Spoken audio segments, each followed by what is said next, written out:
The MacVoices Live Commencement Address, Part 2. This is MacVoices. Today's MacVoices is supported by MacVoices After Dark. Uncensored, off-topic, and always off the wall. MacVoices After Dark is available as a benefit to our Patreon subscribers. Sign up at patreon.com/MacVoices. This is the second part of our MacVoices Live Commencement Address, where our panel members get to share two pieces of wisdom from their personal experiences, and the rest of the panel gets to discuss them. And there's some really interesting things coming up in this and the third part as well. But for now, let's go back and let the panel do the talking. The only thing, Jeff, I'm not sure that I completely agree with you is the work-life balance thing being something that quote unquote work with a capital W is telling you to do. I do think, I mean, there are places out there that are just giving it lip service, no question about it. But I think there are more and more entities that are recognizing that a worker that has a better balance between those two, whichever one we're putting first, ends up being better for the company, better for themselves, better for society, to Warren's point, and happier overall. So I'm not sure it's the man saying, yeah, you have to put work first. I think we're definitely seeing a change in that. For a long time, I think that there were a strikingly large number of companies that were pushing their employees to put work above all else, and treat their job as their family. And and that immediately creates a toxic environment. There's just simply no way around that, because now your entire reality is focused on this job.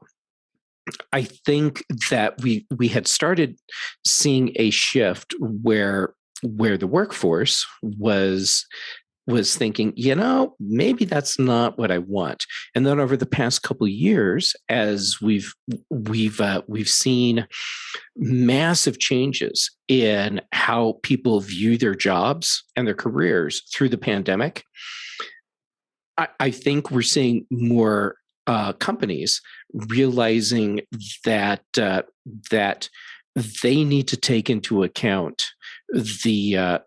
truly take into account the welfare of the people that are part of that organization.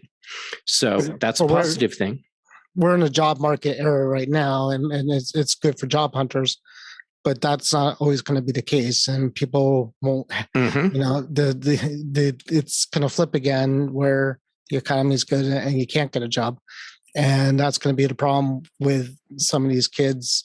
To Jim's point, by being, you're not going to have that freedom, at some point, and just like our parents did, probably, not, certainly not like now. We have a lot. We're in a good economy. If you were graduating right now, part of my commencement speech would be congratulations. It's a good time to graduate, for the most part. But things change. Yeah. I guess what's the advice for someone that graduated with $150,000 in loans that they have to repay? Work hard. Yeah. Pay it back eventually. I'm happy to welcome Brittany Smith to the panel. Hello, Brittany. I'm so glad you made it. Thank you so much for having me and for being so welcoming, Chuck. Oh, well, hey, and I know that you're on kind of a tight schedule, so I'm going to insert you in here. We just had we just had Jim and Warren and Jeff give us some advice. I'm going to jump to you because and believe me, you're welcome to stay as long as you can or wish to. But I want to make sure that I'm respectful of your schedule because busy lady, doing important stuff. So I know you haven't heard, but I seriously doubt that you're going to repeat anything that has already been said. So what couple things would you give to a graduating high school senior or a college senior? My most important one, and this probably doesn't surprise anyone who knows me, is that your mind and your attention are your most valuable resources. To protect them and guard them against intrusion from outsiders. It's really easy to get caught up in the things that are thrown at us all the time, but that we get to decide who and what is allowed in. And if that means we need to turn on website filters, turn off pointless notifications, like we have a duty to fight for ourselves and our right to use our brain the way we choose. That was my first one. And the second one was make sure that everyone makes time for joy, not just fun or entertainment, but like real joy. If we have a list of things that bring us joy and fill up our well, we can add to it and we can refer to it when we can't think of anything. Too often I work with somebody who I ask what fills them up when they're really burned out, and sometimes they don't know. And it's really hard to find that. So if we have a way to refer to it, it can be really helpful. Some things that help some people fill up their wells and bring joy are creative expression or music or crafting, building things, being in nature, spending time with good people. But just to check in with yourself when you find yourself running low and really make a habit of making space for things that bring joy. Very nice. Very nice. Let me ask you about the first one, because anyone that watches this show regularly knows you're an ADHD coach. So was that piece of advice targeted toward just the general noise that seems to be around us all the time, or was it more about potentially toxic ideas getting a hold of you? It can be both. But if you're cautious about what noise gets in, that's going to include the toxicity. If you're noticing that something's hijacking you, then being aware of that and making steps to make sure it's not happening as much can be huge. But when I think about the choices I've made that were really conscious, they involve things like turning off notifications for Facebook, because rarely was anything on there that was going to brighten my day.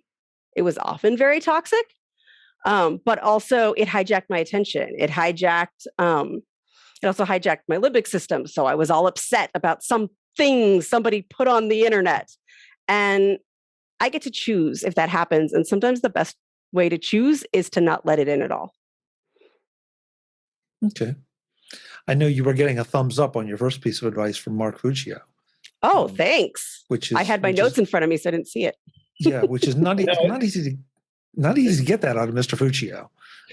It's absolutely true. It's your attention and your thought process, and there's the entire world is trying to grab little pieces of it using all sorts of different techniques to do it. And ultimately, if you want to get anything done, you have to focus and just turn all that stuff off.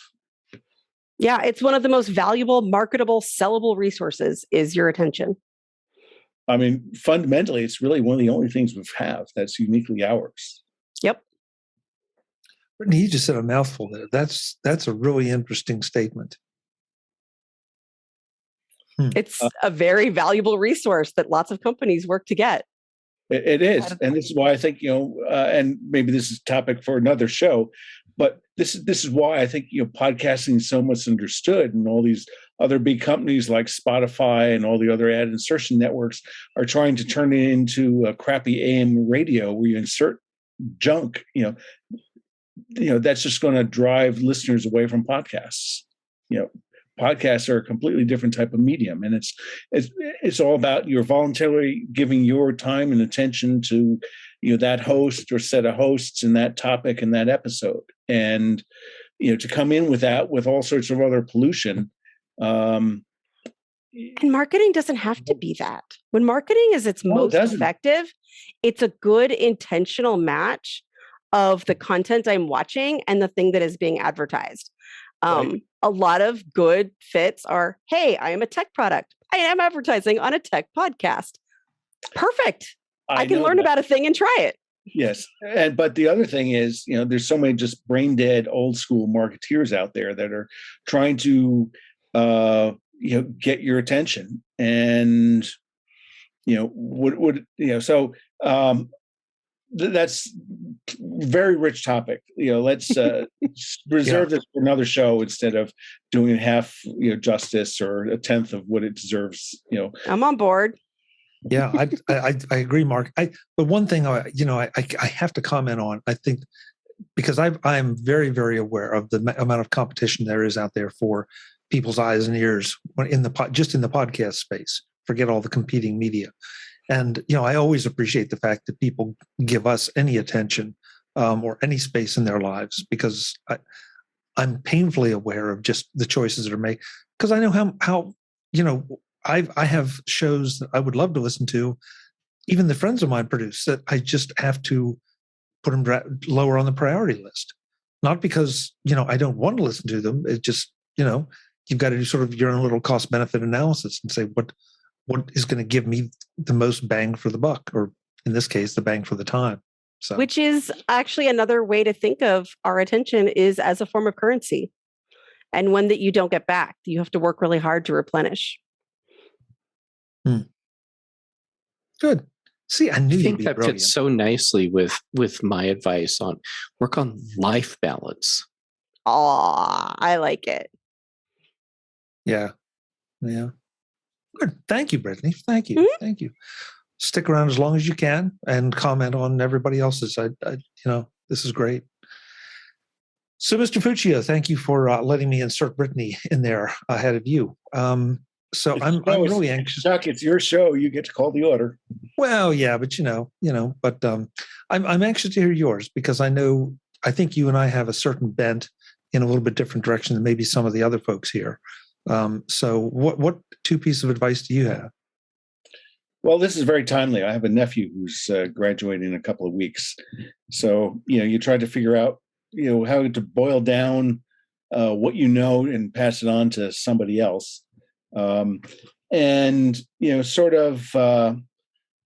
first pass, I was thinking of focusing on, solve hard problems. But he's sort of in a different space, in a sort of creative and art space.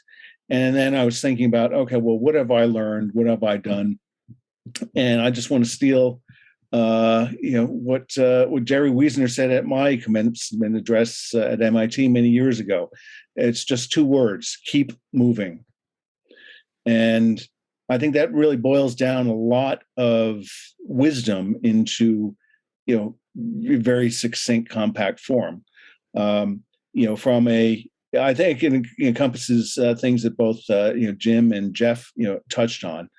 Certainly from a professional and personal standpoint, technology keeps evolving at maybe an accelerating rate, and you basically have a choice. You can be ahead of that and taking advantage of it and profiting in how it's developed or how it's used and applied, or you can be left as a victim from it. And again, that's maybe boiling it down, too harsh a set of choices, but you have a choice. Just be ahead of things as they're coming mainstream and being developed, and apply it. Because in many industries, that's where wealth, is created. That's where all sorts of fun, opportunities are. Again, that goes back to my sort of the first, solve hard problems. That's certainly what companies are looking for, people who can do, and it can be a tremendously fun and exciting pastime. So, from a personal perspective, it just continues to talk about your own personal growth and relationships, and touching on something Brittany was introducing. It's ultimately how you spend your time is everything. We all only have 24 hours a day, and I bet you what most people do is the same. They get up, and maybe they have breakfast and check their computer, or vice versa, and so on throughout the day. The difference is, do you waste your time on stupid stuff like Facebook? Do you waste your time on stupid, non-productive activities like Facebook? Sorry, but people get the point. Or do you focus? I know one guy who teaches people about writing just stresses even if all you can do is protect an hour a day, whenever you get up, 5 a.m., 6 a.m., 7 a.m., write an hour a day, because if you only write, 200 words a day, every single day, you're way ahead of all the other people who want to be authors and can't imagine how people find time to do stuff. So, it's sort of the idea that, a little bit of attention, really, over time, you can give dramatic results. So just boil it down, keep moving on, whatever you do, don't stagnate. Then the second thing, and this is going to be completely out of left field, I think will shock the entire panel here. And what I'd say is, don't be afraid to say, I don't know. And the reason I say that is I've observed in corporate settings, I've observed, vice presidents, fracture the relationship and get fired, by a board of directors because ultimately things are built on trust, right? Nobody knows absolutely everything. And if you act like you know everything, the impression you're giving off is somewhere that you are a sloppy cowboy to just somebody who's sloppy and not thinking about what they're doing, somebody who's overconfident, or just somebody who's an outright liar. And there's nothing wrong with not knowing, provided you know how to get ultimately the answer to what it is. And I think there's a lot of people get caught up in a lot of hubris and so on and so forth. We had a discussion on the show a couple of weeks ago about Elon Musk and taking his acquisition or attempted acquisition of Twitter at that time, and what's he going to do? And all I would say is I don't know, because we'll have to see. And I think by saying that as a personal check and balance, it keeps you intellectually honest with yourself, so that that provides sort of the squeegee to clean the glass, so that you can see where you need to keep moving to learn or develop new skills, or meet new people or do different things. So if I were to boil it down, it's keep moving and don't be afraid to say I don't know. Mark, I've never felt so in sync with you as tonight. No, I wish we could meet in person and have a beer or a glass of wine someday. The most wonderful moment in all of my grad school, I'm in a class with these really well-known cognitive science and neuroscience researchers, and we're all sitting around talking about these particular studies, and one of the researchers says, I don't know. And there was no shame behind it.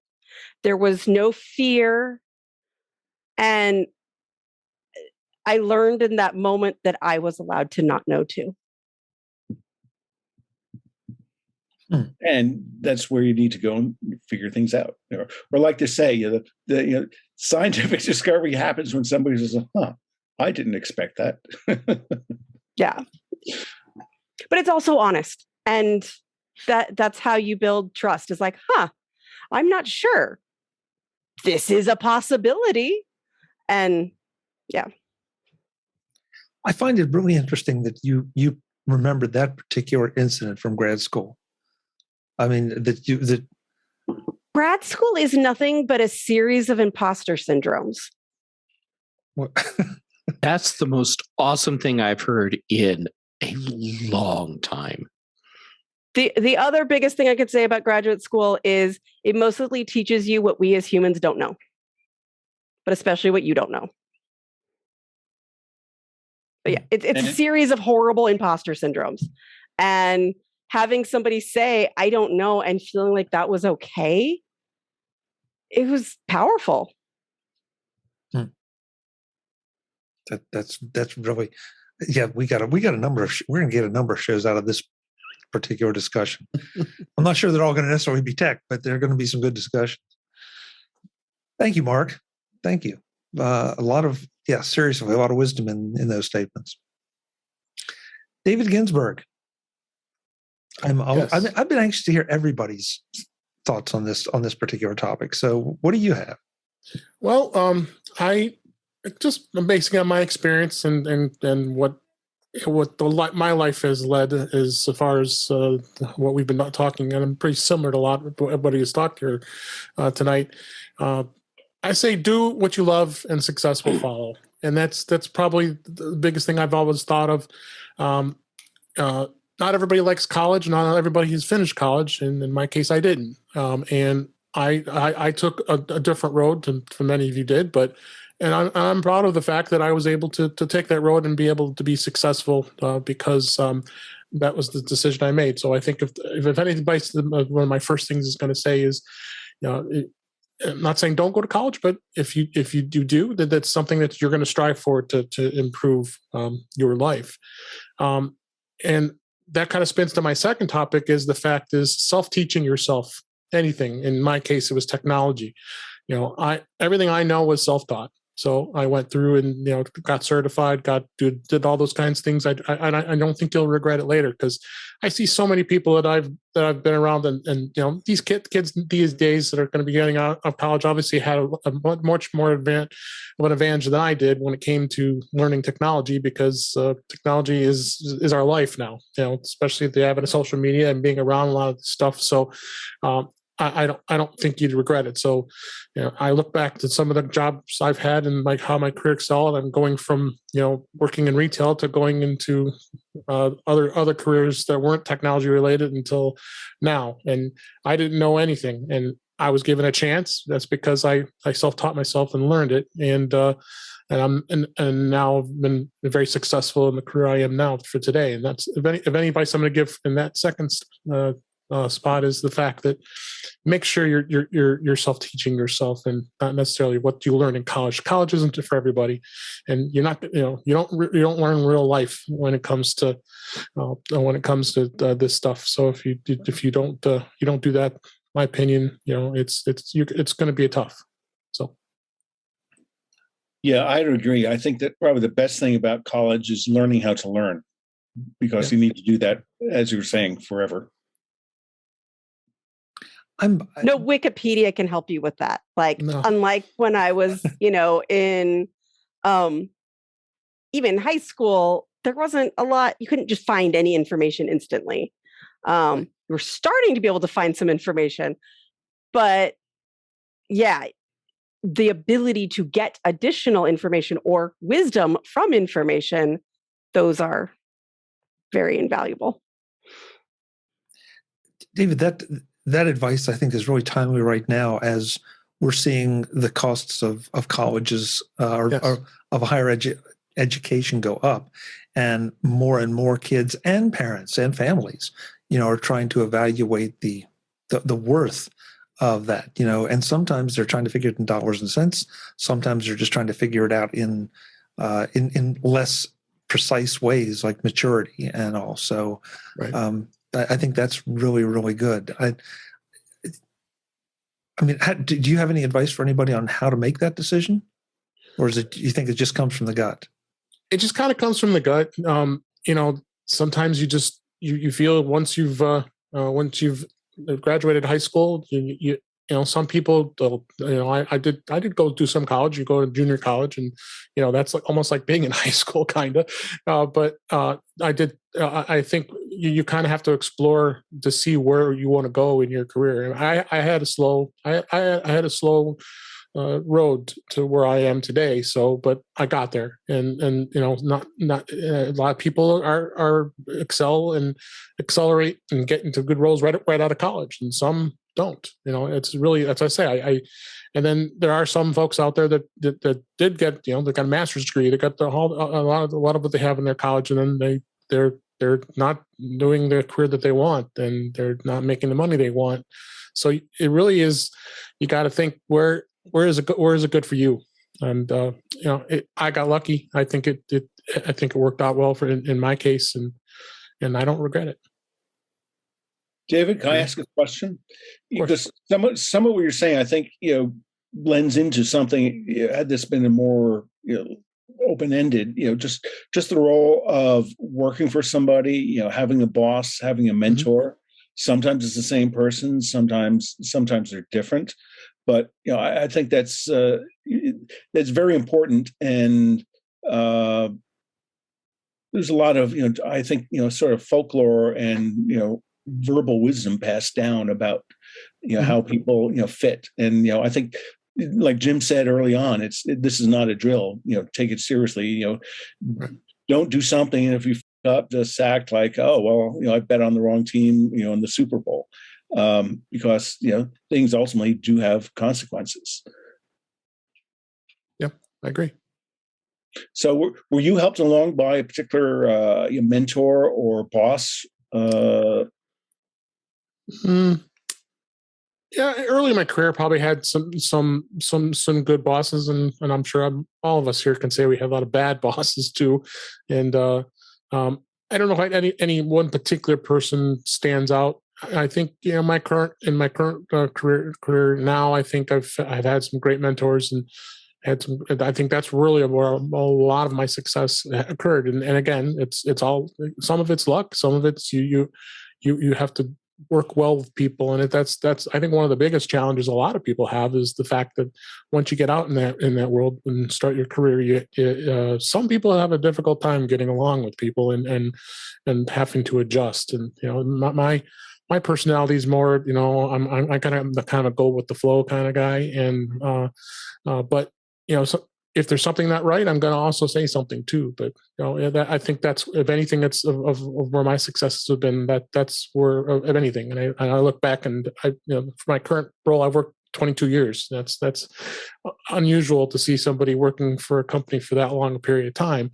And I look back to all those years that I've been with my current employer. Had some really great people to work with, and gave me a lot of opportunities. Gave me a lot of opportunities to learn and to get into things, and you have to be passionate about it too. And you all know, by you knowing me as long as you have, how passionate I am about technology, and not necessarily Apple, but technology in general. And someone who has that type of passion is going to be very good at what they do. So you have to, like I said, when we go back to what I first said, do what you love and success will follow. It's true. I mean, you have to have that passion of what you want to do.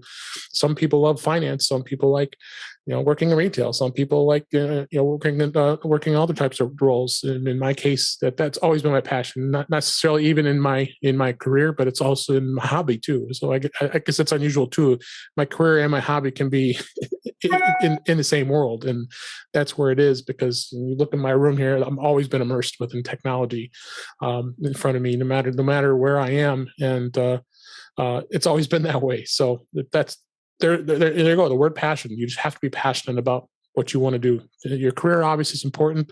I mean, I even go back to work-life balance. I mean, who I work for, is work-life balance is important, but sometimes there are companies that have challenges of fulfilling that need. And like you said, some people are saying that, oh yeah, it's just a bunch of hot air. You're saying, oh yeah, work-life balance, it's so important. But I have always made sure that I can't be killing myself anyway, working these long late hours and stuff, and say, hey, I got, when it's 4 o'clock or 4:30, and I said, I'm ready. It's time to go home and enjoy my life, and things outside of work. But yeah. Very nice, David. Very nice. Hey, I want to, Brittany sent me a message. She's going to have to cut out. So Britt, thank you so much for showing up and sharing your wisdom. Where can folks find you? We'll just go with Twitter. On Twitter, I am ADD Liberator. All one word, just like that. Thank you so much, and for being flexible. And I'm sorry I can't hang out longer. Hey, next time or whenever it's appropriate. Yep. Thanks. As soon as I can. Bye. Good to see you, Brittany. Take care. Bye. Bye. The third and final part of our MacVoices Live commencement address is coming up in the next edition of MacVoices. And I think you'll enjoy that just as much as you've enjoyed the first two, because it's been filled with not only great advice, but great discussion on why that advice is so good. That's next time on MacVoices, and I hope you'll join us. Until then, and as always, I'm Chuck Joyner. Thanks for watching. Visit MacVoices.com for show notes and to connect with Chuck on social media. Get involved in our Facebook group or like our Facebook page, and get more out of your Apple tech with MacVoices Magazine, free on Flipboard and on the web. And if you find value in it all, consider supporting us through either our Patreon campaign at patreon.com/MacVoices or by making a one-time donation via the PayPal link on our front page and in the show notes of each episode. You will join these fine people who help bring you Mac Voices.